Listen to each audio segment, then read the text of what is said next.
This video is brought to you by John Robson Guitar Tuition. If you enjoy the content, please consider supporting the channel by enrolling on a course, purchasing some guitar lessons or a t-shirt, or you can join my Patreon. Now, on with the show. Hello chaps, welcome once again to John Robson Guitar Tuition. As always, I do hope you're well. Okay, so it's Tuesday, which means I'm going to sit here and blether away for the next 10 minutes or thereabouts on the topic of 5 of my favourite things in a particular category, and today I'm talking about Slash. My top 5 Slash performances. So, let's get cracking straight away with Sweet Child of Mine. Yeah, now, it's easy to underestimate the impact that this song and that whole Appetite for Destruction album had in 1987 when it came out. It was like nothing else around at the time. You know, every other rock or metal or hard rock or whatever guitar player or band was, they followed very much an identikit kind of, recipe. It was, bleached blonde poodle permed hair, leopard print or dayglow pink spandex jumpsuit, absolutely encrusted in Max Factor and L'Oreal, a guitar that had, a Floyd Rose and usually a single humbucker pickup and a pointy headstock, usually finished in some lurid kind of neon green colour or something like that.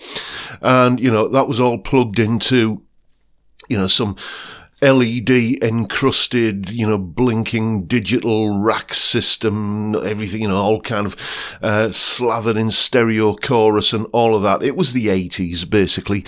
And then along comes this band who are dressed in jeans, t-shirts, leather jackets, with Les Pauls and Marshall Stacks, the proper way it's meant to be done. And it was just so refreshing. And, I just remember, I can't remember which TV show it was on, but seeing like the single edit of this song, just the video for it, and just thinking, this is just the best thing that's happened to rock music in such a long time. I've become very jaded with rock music in the 80s. It was all of this kind of saccharine sweet, sugar-coated, kind of corporate rock, or it was, kind of loud, shouty, kind of thrashy sort of stuff that was starting to come through, and neither of which appealed to me, which is why, for a big part of the 80s, I went down a bit of a jazz rabbit hole, to be honest. But this really did, or it was one of the bands, I think Thunder were there as well, who were kind of bringing it back to, the traditional sense of what rock music should be. But it was bands like Guns N' Roses and this album and this song in particular that reignited my love of rock music, and that's why this one's on the list. Next. Civil War. Yeah, no, I'm not really usually into the obligatory ballad on, most rock bands' albums. It often seems like it's there as an afterthought, something. Essentially, if we're being cynical, it's the track that makes the rock fan's girlfriend want to listen to the album. So it's often just. As I say, it's often not in keeping with the rest of the material on the album, but this one is. It's just a big anthemic stadium crowd pleaser. You could tell that, they were thinking more in terms of the audiences that they were playing to, in stadiums. I don't think a band who, were playing, kind of small, sweaty clubs would think of, a big, spacious, anthemic song like this. I mean, as always, Slash's guitar tone on this is just absolutely stellar. Again, it's that Les Paul Marshall kind of combination, isn't it? You have to work pretty hard to get a bad tone out of that kind of setup. But it's just one of my ultimate rock ballads, this song.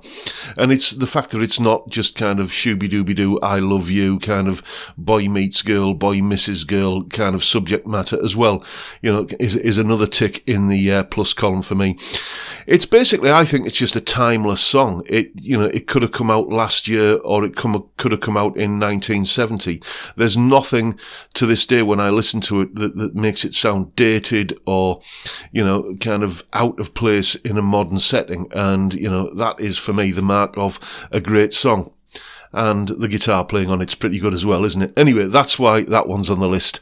Next. Back from Cali. Yeah, now, the whole Snake Pit project aside, this track comes from Slash's first proper solo album, I guess you could call it, with the band that, later went on. I don't think they were called this at the time, but it later went on to become Slash and the Conspirators.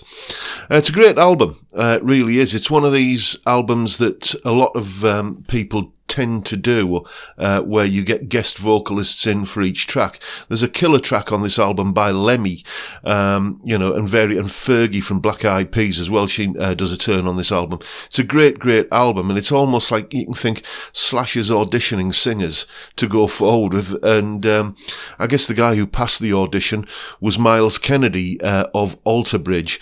Now, here's the thing.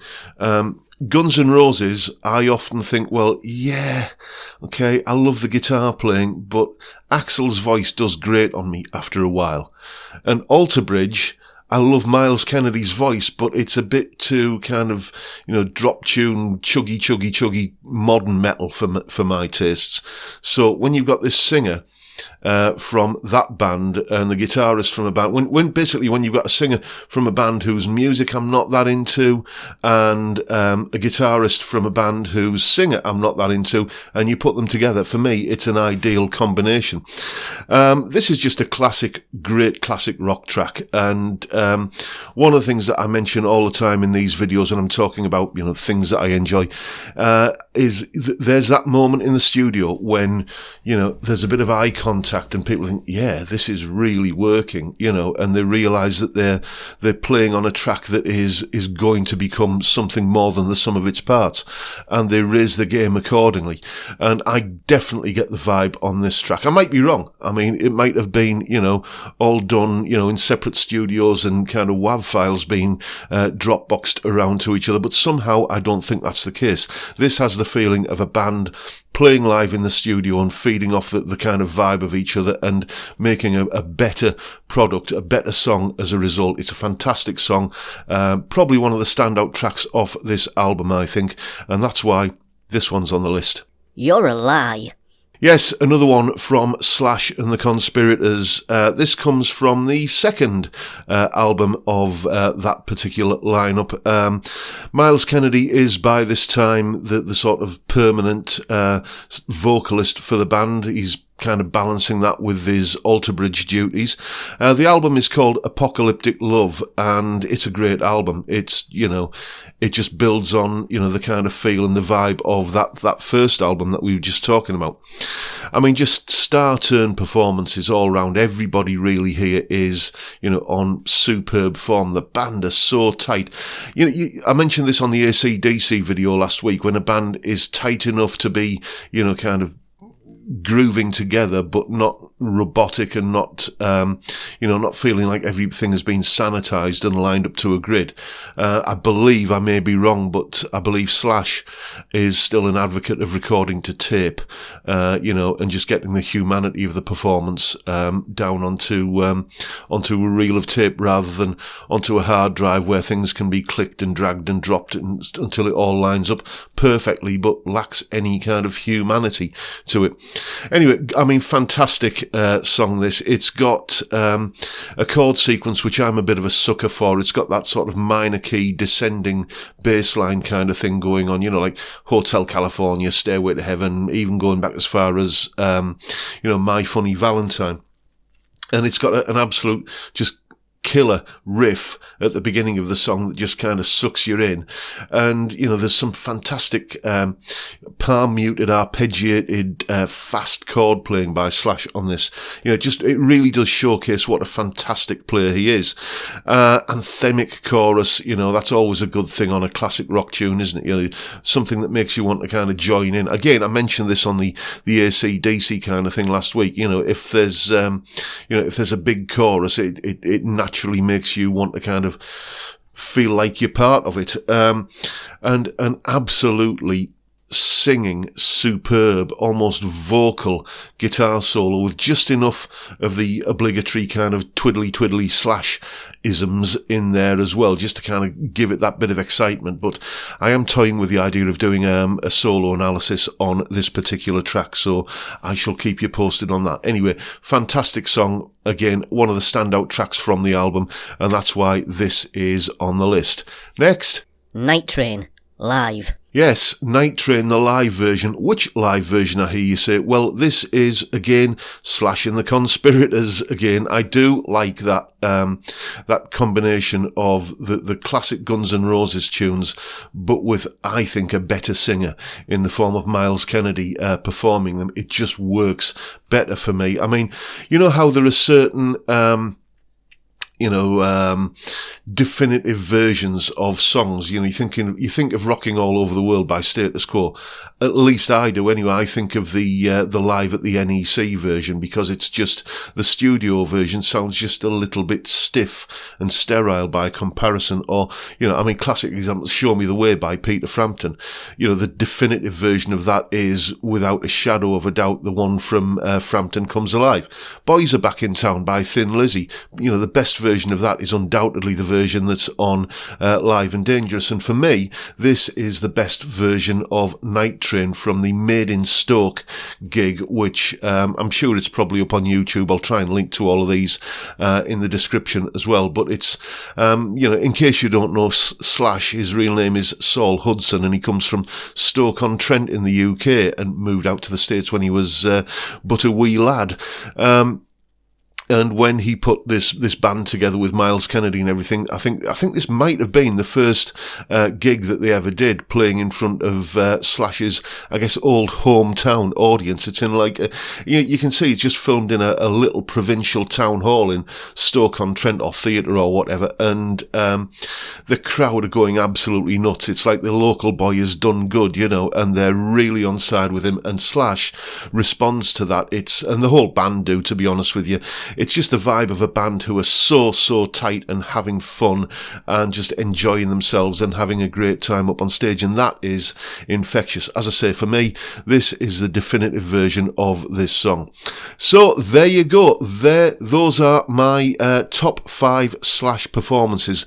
This, like all of these videos, was a particularly tricky one to narrow down, but I think I've got it about right there, although ask me again next week and it may be slightly different. Let me know what your top 5 Slash performances are down in the comments below, and if you can be bothered, maybe a couple of lines about why each one deserves a place on your list. And that is pretty much it for today, folks. Hope you've enjoyed the video and found it reasonably entertaining. That is, after all, the point of me sitting here and blethering away for 12 minutes 56, the display on the camera says at the moment. And if you've enjoyed yourself, then why not hit the subscribe button and the notification bell and give me a like while you're at it. Don't forget the live stream, 5 PM Friday UK time, where we sit around and have a beer and a chat about many things, probably including some of the songs on this list. But for now, I'll bid you all a good day and say thank you so much for watching. Thank you so much for your time. Look after yourselves, folks. Stay well, stay safe, and above all, stay sane. Bye for now.